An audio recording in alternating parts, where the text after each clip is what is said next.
오늘 말씀의 제목은 목자의 성품, 양들의 노래입니다. 한번 외우는 뜻으로 따라해 주십시오. 목자의 성품, 양의 노래. 시편 23편을 두 단어로 정리하라면 저는 이렇게 정리할 것이고, 앞으로 같은 제목의 말씀을 연말까지 12월 둘째 주까지 나눌 것입니다. 이 6절로 된 23편을 1, 2절씩 나누어서 어떻게 목자의 성품이 양들의 노래가 될 수 있는가, 여러분 시편 23편 외울 때마다 그 관점으로 보시면 좋겠습니다. 아시는 것처럼 시편 23편은 불신자든 신자든 가장 많이 알려졌고 가장 많이 위로를 받은 성경 구절로 꼽히고 있습니다.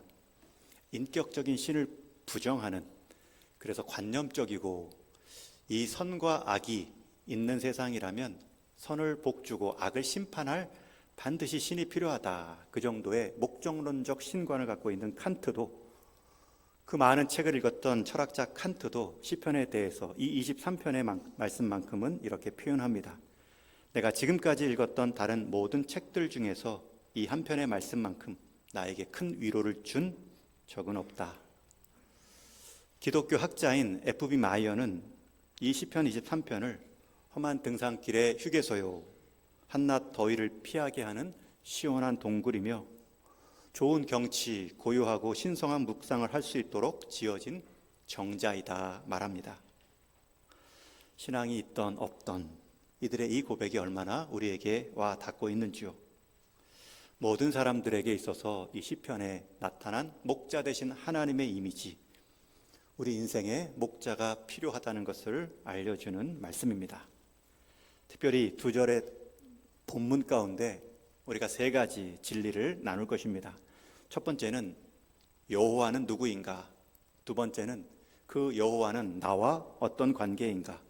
세 번째는 그 여호와의 관계 안에서 누리는 복은 무엇인가? 이 세 가지가 오늘 두 절에 다 나오고 있습니다. 첫 번째, 여러분께 질문 드립니다.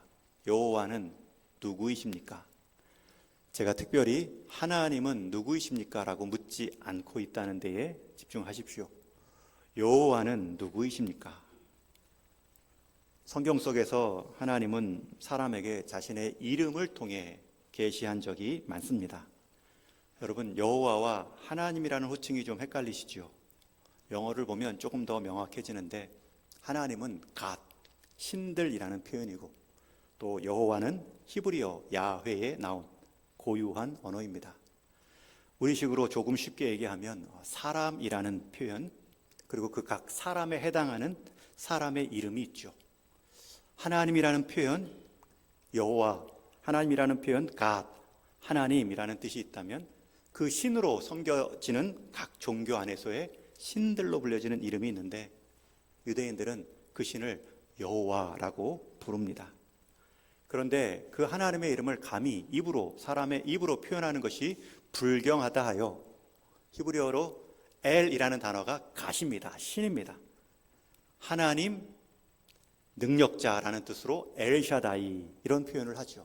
여호와 이름을 감히 부를 수가 없습니다. 하나님이 스스로 계시하고 가르쳐 이름을 사람이 부를 수 없다 하여 또 다른 이름, 높으신 하나님 엘 엘리온, 신약으로 넘어오면 아도나이라는 주님이라는 표현의 일반적 이름이 있습니다. 그런데 오늘 다윗은 여호와라는 이름을 부르고 있습니다. 어떻게 보면 앞에 하나님은 어떠하시다, 전능하시다, 높으시다, 우리의 주인이시다, 나와의 관계에서 기능적인 표현이죠. 그런데 지금 다윗은 하나님 이름 그 자체를 부르고 있습니다. 예를 들면 여러분들이 저를 부르실 때 목사님, 아니면 누구 남편, 누구 아버지라고 부를 수도 있죠, 기능적으로. 그러나 여러분들이 저를 제 이름 이광열을 부를 수도 있습니다. 지금 다윗은 하나님의 이름을 부르고 있습니다. 그래서 영어 성경에 보면 그 하나님, 더 갓이라는 표현으로 다른 많은 신들 중에 갓을 구별합니다. 그런데 유대인들은 그 이름을 하나님 대신 여호와. 여러분이 여호와라는 성경 표현이 처음 이 시편에 나온 것이 아닙니다.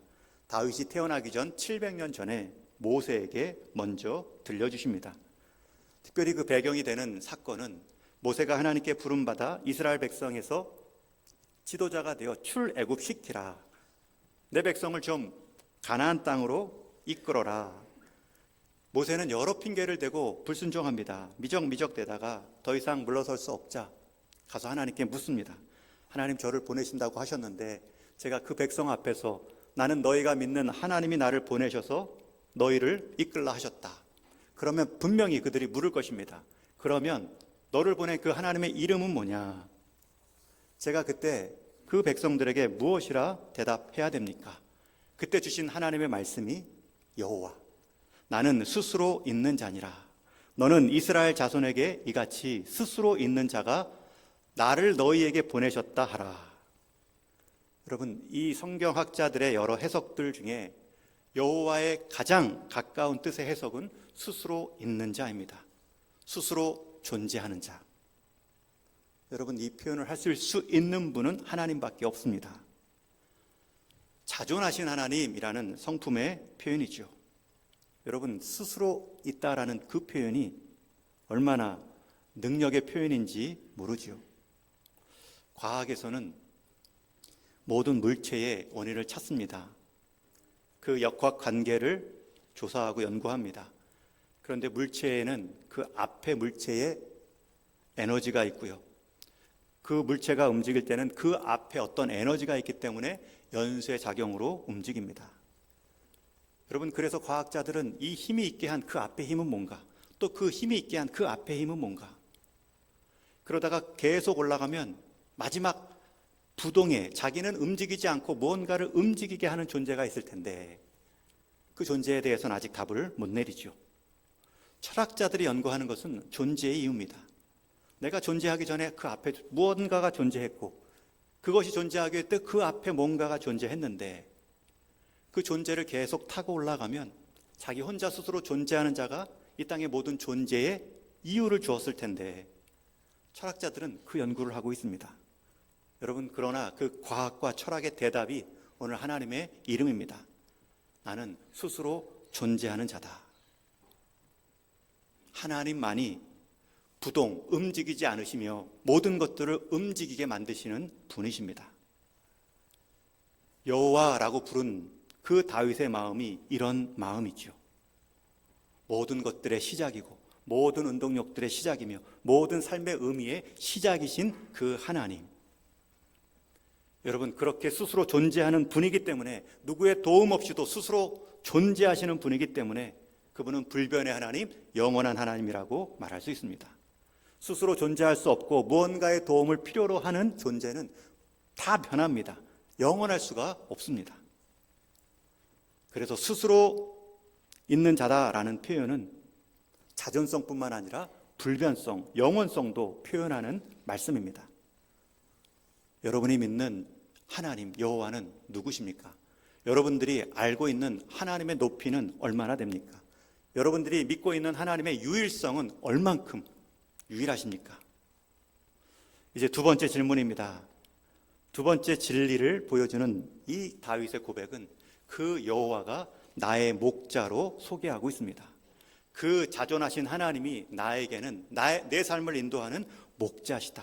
관계를 고백하고 있습니다. 여러분, 여기서 목자라는 표현은 중동시대에는 왕이라는 용어와 같이 쓰인 호칭입니다. 다윗은 이 시편 23편을 왕직도 경험하고 이제 노년의 삶 자기 인생을 돌아보며 쓰고 있는데 자기의 왕직을 경험하고 어렸을 때 목동도 경험했던 그가 또 다른 내 인생의 왕이 있고 또 다른 내 삶의 목자가 있다 말씀하고 있습니다. 여러분, 우리가 그 하나님을 내 인생에 무엇으로 여기고 계신지요? 그 자존하시고 그 모든 것들을 주장하시고 지으시고 운행하시는 하나님은 내게 어떤 존재로 고백되고 있는지요? 다윗은 말합니다. 내 인생의 왕입니다. 내 인생의 목자이십니다. 여러분, 우리 인생의 왕으로 삼을 수 있는 존재가 우리 안에서 나올 수 없습니다. 여러분, 우리 인생에 우리의 삶을 인도할 온전한 목자는 우리 울타리에서 나올 수 없습니다.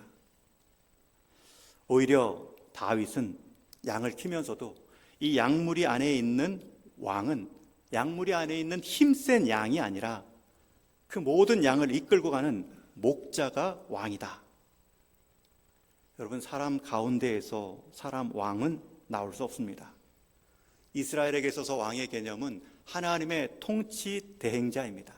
하나님의 성품과 통치를 보여주는 그 자리가 하나님께 세움받은 왕의 자리죠. 그래서 하나님의 통치를 보여주지 못하면 하나님이 그 왕을 폐위시킵니다.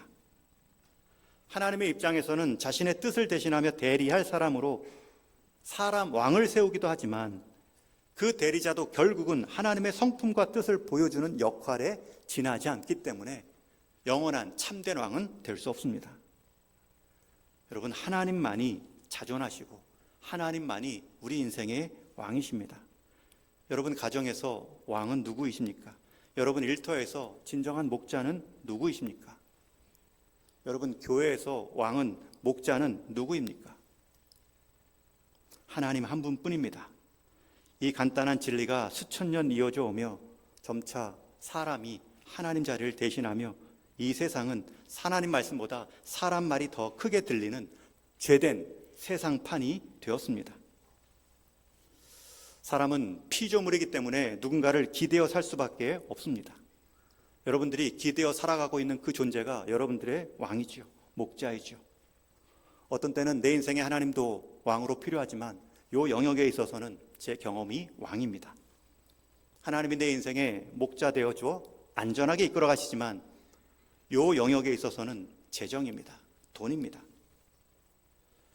그 인생의 왕과 목자의 자리, 우리는 때로는 하나님을, 때로는 내가 정한 그 무엇을 왕과 목자로 살아가는 유혹을 받습니다. 그러나 다윗은 말합니다. 하나님 한 분만이 나의 목자이시다. 저는 우리 동인의 모든 성도님들의 삶의 자리가 하나님 한 분만을 왕으로, 목자로 모시며 살아가는 은혜가 있기를 주님의 이름으로 축원합니다. 여러분 계속 말로 고백하셔야 됩니다. 이 사업장이지만 하나님이 제게 주신 사업장이기에 하나님만이 이 사업장의 사장이십니다. 학생들에게 있어서 교수님께 수업은 듣지만 교수님까지 나를 연결해 주신 분은 하나님이시니 진정한 지식의 창조주는 하나님이십니다. 모든 단체 안에서, 모든 관계 안에서 하나님을 의식하고 의지하는, 하나님을 목자로 여기는 그 인생이 하나님의 돌봄을 경험합니다. 저는 우리 동인교회를 이렇게 목회하고 싶습니다.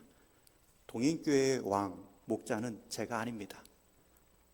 제가 하나님의 통치, 하나님의 말씀을 보여주려는 잠시의 대행자로 쓰이지만 여러분들은 저를 밟고 하나님의 목자 되심을 경험하셔야 됩니다. 그리고 언제든지 그 하나님의 대행자로서, 하나님의 그 말씀의 선포자로서 하나님의 뜻과 다를 경우에는 여러분들이 기도함으로 일깨워 주셔야 됩니다. 하나님이 여러분 인생에, 하나님이 여러분의 가정과 일터 가운데 목자 되는 삶을 통하여서 하나님의 통치를 받게 하는 것이 제 목회의 목적입니다. 저는 여러분의 가정, 여러분의 일터, 우리 동인교회가 여호와는 나의 목자이시고 내 삶의 왕입니다. 그 고백이 날마다 설명하게 들려줄 수 있기를 주님의 이름으로 축원합니다. 그런 인생에게 임하는 이제 세 번째 진리가 나옵니다. 1절 하반절에 보면 자존하시는 여호와, 그분을 나의 목자로 모신 인생에게 어떤 결과가 나옵니까? 내게 부족함이 없으리로다. 여러분, 이 표현은 바꾸어 말하면 충분합니다. 넉넉합니다. 오늘 주보에도 실어놨는데 한 목사님이 주보를 넘길 때 인쇄업자에게 이 시편 말씀 23편을 가지고 여호와는 나의 목자시니 라는 제목으로 주보의 내용을 넘겼어요. 근데 인쇄공이 이 주보 내용을 보다가 여호와는 나의 목자시니 뭔가 끝나는 문장이 아니니까 전화를 걸어서 목사님께 확인했다고 하죠. 목사님, 이게 정말 설교 제목 맞습니까? 그것으로 충분합니다. 덧붙일 것이 없는가 물었더니 그것으로 충분합니다. 그랬더니 다음 주 나온 인쇄의 설교 제목이 여호와는 나의 목자시니 그것으로 충분합니다. 여러분, 그 목사님은 이 긴 한 줄의 설교 제목을 갖고 하는데 은혜를 받습니다. 여호와는 나의 목자시니 그것으로 충분합니다. 여호와는 나의 목자시니 내게 부족함이 없으리로다. 여러분, 특별히 이 부족하다라는 앞에는 영역, 어떤 부족한 구체적인 내용이 나오지 않습니다. 우리가 부족합니다라고 말할 때는 구체적으로 말하는 게 습관이죠. 일반적으로 돈이 부족합니다. 관심이 부족합니다. 기름이 부족합니다. 하지만 다윗은 그 부족한 내용 앞에 무언가를 말하지 않고 있다는 것은 그 하나님의 목자시심 때문에 내 모든 영역에서 단 하나도 부족함을 느끼지 않는다는 표현입니다. 여러분, 하나님 한 분만으로 만족하는 인생, 그의 마지막 고백은 내 모든 삶의 영역에서 부족함이 없었습니다. 여러분, 이것은 바꿔 말하면 이렇게 적용할 수 있습니다. 어떤 분들은 돈은 많아 물질의 부족은 못 느끼지만 그 돈 때문에 하나님과의 관계의 부족을 경험할 수도 있습니다. 두 주인을 섬길 수 없기 때문이죠. 어떤 분들은 친구와 사람이 주변에 많습니다. 아는 사람이 많아 외롭지 않은 것 같은데 하나님을 아는 일, 하나님을 친근하게 경험하는 일에는 부족합니다. 어떤 사람은 세상 권위와 권세로 부족함이 없습니다. 그러나 자신은 하나님의 권위 앞에 순종한 적이 한 번도 없는 신앙의 부족함을 느낍니다. 여러분, 지금 이 시편의 저자는 다윗이고 그 인생 말년에 쓰여진 고백입니다. 다윗의 삶의 그 드라마타키 얼마나 다양합니까? 목자의 경험, 전쟁 장수의 경험, 왕의 경험, 시를 쓰고 노래하는 하나님을 찬양하는 자의 경험, 세상 부귀와 권력을 다 누려본 자의 경험, 심지어 부하의 아내 밧세바를 자기 아내로 삼고 그 자기 부하를 죽였던 그 부정적인 삶의 경험자가 고백합니다. 여호와 그 한 분만이 나의 목자 되실 때 내게 부족함이 없습니다. 다윗이 돈을 경험하지 못했고 다윗이 세상 재미를 경험하지 못했다면 이 고백은 부분적 고백일 수 있습니다. 그러나 다윗은 다 경험한 사람입니다. 가난도 부유함도 낮음도 높음도 하나님 앞에 합한 마음도 하나님이 버리실 만큼 악한 죄인의 마음도 자신의 지위가 목자라고 말하지 않고 자기가 경험한 세상 재미가 목자라고 말하지 않고 자기가 가지고 누릴 수 있는 세상 권력과 돈과 재능, 이성적 관계가 목자가 아니라는 표현이 여호와는 나의 목자시니 내게 부족함이 없습니다 라는 말입니다. 바꾸어 말하면 하나님 한 분만이 나의 만족과 나의 목자가 되지 않으면 돈이 많아도 늘 인생 가운데 부족을 경험하고 친구가 많아도 늘 외로움 가운데 처할 것이며 내가 부를 노래가 많다 할지라도 늘 어리석은 세상 노래하는 자로밖에 부를 노래가 없고 권력을 찾고 이성을 탐하는 욕심이 있다 할지라도 오히려 그것 때문에 망하는 인생이 될 것이다. 다윗은 우리에게 가르쳐주고 있습니다. 여러분 인생 가운데 하나님을 목자 삼아 고백한 그 부족함이 없는 내용은 무엇입니까? 여러분 여기서 한번 정직하게 물으셔야 됩니다. 하나님이 목자로 삼으면 내 인생 다윗처럼 부족함이 없다 말했는데 정말 부족함이 없어 고백하는 것인지 부족함이 없는 것처럼 표현하는 고백인 건지 물으셔야 됩니다. 이어서 2절에 보면 그 부족함이 없는 상태를 다윗은 두 가지 그림 비유로 말합니다. 첫 번째는 그가 나를 푸른 풀밭에 누이시며, 푸른 풀밭에 누워있는 양의 그림으로 부족함이 없는 모습을 설명합니다. 여러분 양과 목자라는 책 우리 교회 기독교 필독서로 제가 소개한 적이 있습니다. 이 양과 목자를 쓴 책의 저자는 목사이자 8년간 양을 길러본 목동의 경험이 있는 사람입니다. 그런데 양을 길러보며 또 목사이기에 성경적 통찰력을 가지고 시편 23편의 말씀을 묵상한 책이 바로 양과 목자인데 그 책에 보면 양의 아주 중요한 습성 하나를 말합니다. 양은 웬만하면 눕지 않는다고 하죠. 특별히 이 적어도 세 가지의 조건이 충족되지 않으면 눕지 않는다고 말하는데 첫 번째는 양은 겁이 많은 존재이기에 주변 가운데 안전이 두려운 존재가 없구나 확신되지 않으면 눕지 않는다고 합니다. 두 번째는 탈이나 기생충이 자기 피부에 달라붙어 괴롭게 하지 않을 때 두어놓는다고 합니다. 그래서 뒤에 시편 23편 마지막에 보면 내게 기름을 부으시고, 여러분 여기서 말하는 기름은 그 병충해를 막는 일종의 약이라는 해석도 있습니다. 그리고 마지막 양이 누울 수 있는 조건은 양은 배가 부르지 않으면 눕지 않는다고 하죠. 그렇게 오랫동안 목동의 삶을 살아왔던 그 저자가 이 세 가지 조건이 갖추어져야 눕는데, 같은 목동이었던 다윗은 자기 삶을 양으로 비유하며 말하고 있습니다. 그가 나를 푸른 풀밭에 누이시며. 여러분, 이 말은 하나님이 나를 눕게 하셨는데, 다시 말하면 하나님께서 나를 완전한 두려움 가운데 벗어나게 하셨고, 하나님께서 나를 모든 해하게 하는 병충해 가운데에서 자유롭게 하셨으며, 하나님께서 내 인생 배부르도록 충분히 꼴을 먹여주셨다라는 고백입니다. 특별히 푸른 풀밭에 누이셨다. 여러분, 이 푸른 풀밭, 우리 한국 자연에 이게 당연하고 흔하게 볼 수 있지만, 호주나 유럽 지역에 그림만 보면, 사진만 보면 나오는 풍경이지만, 여러분, 중동에서는 이 푸른 풀밭이 일상적이지 않습니다. 1년에 잠시 있을 뿐입니다. 모든 땅이 푸른 것도 아닙니다.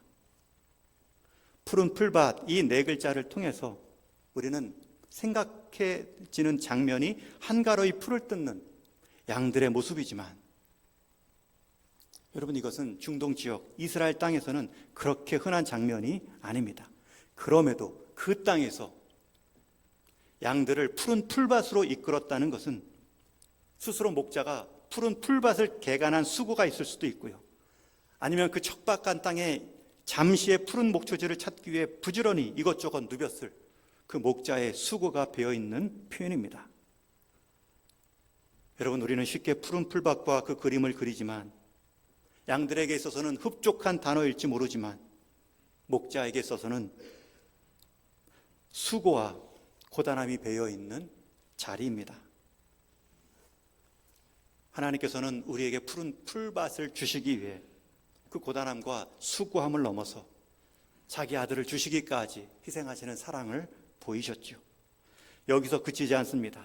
내가 부족함이 없습니다 라는 말의 두 번째 그림은 그가 나를 쉴 만한 물가로 인도하시는도다. 무슨 물가요?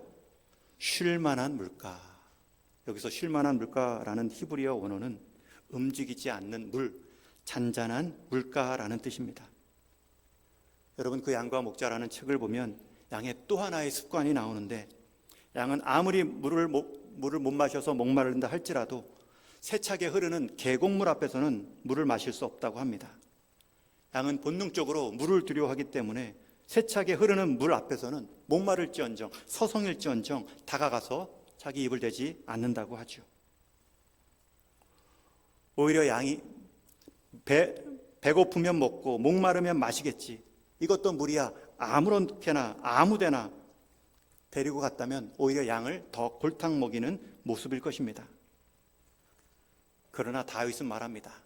하나님은 나를 잔잔한 쉴만한 물가, 내가 두려움을 떨며 불안 속에 먹는 그 자리가 아닌 평안함 속에 내 습성을 알고 챙겨주시는 하나님이라 말하고 있습니다. 여러분, 하나님께서 지금도 저와 여러분을 이렇게 대하십니다. 그 못된 습관, 목마르면 마시겠지, 배고프면 먹겠지, 이거라도 마시고 먹어라, 그렇게 다그치지 않고요, 그 양의 눈높이에 맞추어서 그의 환경에 맞는 자리로 인도해 주시는 하나님 아버지십니다. 우리는 성경 아가서 말씀을 통해 이렇게 눈높이 사랑으로 자기를 낮추신 하나님의 진수를 경험한 적이 있죠. 구약의 아가서의 내용은 솔로몬이 쓴 성경으로, 솔로몬을 통해 쓴 하나님의 말씀으로 이방 여인 술람미 여인과의 혼인에 이르는 과정, 그래서 하나님께서 우리에게 주신 결혼의 기쁨을 보여줄 뿐만 아니라 신랑 되신 하나님과 신부로 부름받은 하나님의 백성의 관계가 이렇게 신성하고 아름답다라는 것을 보여줍니다. 그래서 우리는 솔로몬의 행동을 통해서 하나님의 행동을 추측할 수 있습니다. 아가서의 목적은 사람의 부부관계만을 위한 결혼 말씀이 아니죠. 그 신성한 연합을 통한 하나님이 우리를 향한 그 태도와 마음을 보여주는 말씀입니다. 그런데 그 말씀을 읽다 보면 솔로몬 신랑의 기쁨, 하나님의 기쁨이 이렇게 묘사됩니다. 2장 8절에 보면 내 사랑하는 자의 목소리로구나. 보라, 그가 산에서 달리고 작은 산을 빨리 넘어오는구나. 신랑 솔로몬이 신부가 보고 싶어서 소리를 지르며 산에서 달려오는데 작은 산들은 뛰어넘을 정도로 그렇게 기대를 갖고 달려오는 모습을 말하고 있습니다. 한마디로 사랑스러운 아내가 보고 싶어 죽겠다는 것이죠. 그런데 그 다음 절에서는 그 아내 앞에서 이런 행동을 합니다. 우리 한번 9절은 같이 읽겠습니다. 시작. 내 사랑하는 자는 노루와도 같고 어린 사슴 같아서 우리 벽 뒤에 서서 창으로 들여다보며 창살 틈으로 엿보는구나. 여러분, 솔로몬의 모습을 소개하는데 노루와도 같이 어린 사슴과도 같이 그렇게 기쁨으로 덜컹덜컹 이렇게 찾아왔더니 정작 아내 앞에서는 벽 뒤에 서서 창으로 들여다보며 창살 틈으로 엿보는구나. 작은 산은 뛰어넘을 정도로 그리움에 사무쳐 달려온 솔로몬이 당연히 와라 껴안을 줄 알았는데 오히려 벽 뒤에 숨어 있고 사랑하는 아내가 무엇하고 있는가 엿보는 모습을 보여줍니다. 남편이 수줍거나 용기가 없어서 행한 행동이 아니죠. 스스로를 제한하고 있는 모습입니다. 솔로몬은 왕입니다. 아내로 부름받은 자는 술람미 지역의 비천한 여인입니다. 솔로몬은 얼마든지 자기 왕의 신분으로 아니면 자기 젊은 혈기로 자기 방식으로 사랑을 요구할 수도 있었을 것입니다. 그러나 그 여인의 입장에 맞게 스스로를 제한하며 절제합니다. 자신의 권세로 주장할 수 있는 권리로 여인을 함부로 대하지 않습니다.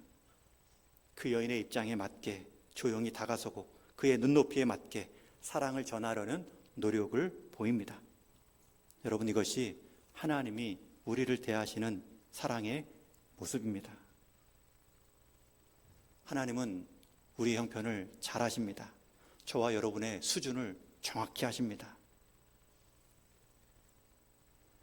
우리가 사랑받을 만해서 사랑하는 것이 아니라 하나님은 사랑이 넘치시는 분이라 우리에게 사랑을 흘려 보내주셨을 뿐이죠. 그것도 주장하듯 다그치듯 우리를 사랑하시는 것이 아니라 우리의 눈높이에 맞추어 하나님의 사랑, 하나님의 절제를 하나님이 죽으시기 때까지 낮추십니다. 하나님은 우리의 형편과 상황, 우리의 수준을 잘 아십니다. 그래서 성경 이사야서는 이렇게 53장에서 우리의 모습을 표현하죠. 우리는 다 양 같아서 그릇 행하여 각기 제 길로 갔거늘 여호와께서는 우리 모두의 죄악을 그에게 담당시키셨도다. 얼마나 낮추셨는지 우리의 죄된 모습까지 우리가 마땅히 죽어야 될 그 죽음의 자리까지 하나님은 자기를 다 낮추셔서 우리를 사랑해 주셨는데 그 증표가 이 땅에 그 독생자로 오신 예수님입니다. 여러분, 그래서 예수님은 복음서에서 나는 선한 목자다, 선한 목자로 말씀하고 계십니다. 나는 양들을 위하여 내 생명을 버리노라 말씀하시죠. 베드로 사도는 그 양의 비유를 이렇게 또 묘사합니다. 우리 베드로전서 말씀은 같이 읽습니다. 시작. 너희가 전에는 양과 같이 길을 잃었더니 이제는 너희 영혼의 목자와 감독 되신 이에게 돌아왔느니라. 엄밀히 말하면 우리가 돌아간 게 아니라 하나님이 돌아온 것처럼 찾아오신 것이죠. 양들의 고집스러움 정도가 아니라 죄된 우리의 고집스러움을 아시기 때문에 우리 수준의 사랑을 하나님은 아들을 희생시키시면까지 우리 인생의 푸른 풀밭과 실만한 물가가 되어 주셨습니다. 이것도 못 먹어, 이것도 못 마셔가 아니라 못 먹고 못 마시는 우리를 위해서 하나님은 마시고 먹을 수 있도록 우리의 자리까지 내려와 주셨습니다. 그런 하나님 앞에 우리가 보일 수 있는 반응이 무엇이겠습니까? 오후에 찬양 헌신대 예배 때까지도 연결되기 때문에 여러분, 우리가 이 하나님을 경험했다면 나올 수 있는 첫 번째 반응은 찬양입니다. 지금 다윗은 그 찬양을 하고 있는 거예요. 특별히 오늘 나눈 1, 2절의 말씀의 주어와 목적어를 잘 살펴봐 주십시오. 1절과 2절의 주어는 여호와, 그가, 하나님을 말하고 있습니다. 여러분, 우리 인생 모든 동사의 주어를 하나님으로 삼는 인생, 그 인생이 복된 인생입니다. 하나님이 행하여 주십시오. 그 하나님께 숨는 인생이 지혜로운 인생입니다. 그리고 그 모든 결과에 하나님이 행하셨습니다. 하나님을 높이는 인생이 지혜로운 인생입니다. 하나님이 해주십시오. 하나님이 하셨습니다. 이 고백만큼 우리를 힘있게 하고 우리를 겸손하게 만드는 고백은 없습니다. 여러분, 우리가 우리 행동의 주어를 하나님으로 삼을 때 하나님은 우리를 목적어 삼아 주십니다. 여러분, 1절과 2절 주어가 하나님일 때 우리의 자리는 어디입니까? 여호와는 나의 목자시니 내가 부족함이 없도록 만드신다. 그가 나를 푸른 풀밭에 누이시고 나를 쉴만한 물가로 인도하시는도다. 하나님을 주어 삼았더니 내가 없어질 줄 알았는데 하나님을 주어 삼았더니 하나님은 나를 목적어 삼으십니다. 그 놀라운 자존하신 하나님께서 내 인생의 주어가 되실 때 여러분, 우리는 그분의 목적어가 되는 것입니다. 우리가 무엇이기에 감히 하나님의 목적이 될 수 있겠습니까? 딱 한 가지, 우리 인생의 주어, 우리 인생의 주인을 하나님 삼을 때입니다. 여러분, 약하십니까? 하나님 찾으실 때입니다. 부족하십니까? 하나님을 목자로 만나고 경험하실 때입니다. 이미 만나셨다고요? 아니죠. 또 다른 목자 버리셔야 됩니다. 하나님 앞에 섰을 때 하나님과 독대하는 1대1의 관계로 내 남은 시간들, 노년의 삶들을 정리하시는 것입니다. 잊지 마십시오. 저와 여러분은 감히 하나님의 목적어입니다. 우리가 무엇이기에 감히 그분께서 우리의 목자가 되어주시고 푸른 풀밭을 준비해 놓으시고 우리의 눈높이에 맞춘 사랑을 베풀어 주시며 지금도 인도해 가고 계십니까? 성경은 그 이유를 한 단어, 은혜라고 말씀합니다. 그 은혜를 경험한 우리 인생의 목적은 이 은혜를 날마다 경험하며 날마다 알리는 찬양의 삶입니다. 이제 말씀을 정리합니다. 오늘 이 두 절은 우리에게 가르칩니다. 여호와는 누구이신가? 자존하시는 분입니다. 모든 것의 이유와 원인과 의미가 되는 분이십니다. 그리고 그분이 나와 어떤 관계입니까? 내 앞서 내 길을 인도하시는 목자의 관계입니다. 그 결과 내 삶은 어떻게 됩니까? 푸른 풀밭, 쉴만한 물가, 눈높이에 맞춘 선한 인도하심을 경험할 수 있습니다. 이 좋으신 하나님 목자의 성품을 신뢰하고 따라가는 저와 여러분, 양들의 노래가 끊이지 않는 우리 동익교회 되기를 주님의 이름으로 축원합니다.